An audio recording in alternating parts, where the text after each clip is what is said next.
Okay, welcome back to another devlog. This is for about the last week of February, first week of March.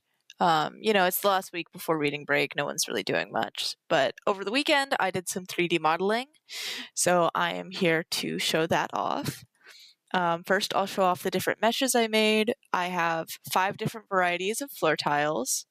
So I'll just show those off over here in the corner. They're all pretty much the same, just with a little bit of variety, give them that little dungeony aesthetic. So yeah, there's 5 different varieties, and then I made a pillar, just really basic. And then I have 3 different varieties of walls, which again, I'll use pretty much the same construction, just with some different movement of the different pieces. And then I turned those all into prefabs by giving them colliders so that we can use them in a general map, which I'll show right here. So I just made a little template map. It doesn't have a nav mesh, and it doesn't have enemies, and it also doesn't have the rats, so it doesn't really do anything, but I can move the player around it and show off. So it has colliders, so you can't fall. I mean, unless you go off the edge, because there is no wall there. And I got some advice from my mentor for snapping, because I was having issues with having tiny little gaps, and it was really annoying. But I found out that if you enable grid snapping, it works perfectly.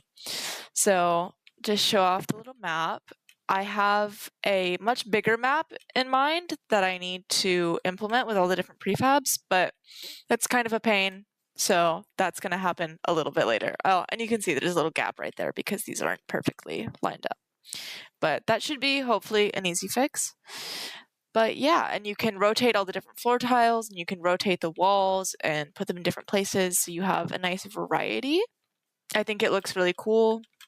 I think next up is probably going to be adding some textures to them if we want. I think we're still waiting on our sprite art, so I think once that comes in, it'll give me a better idea of what really needs to get done in terms of art and texturing.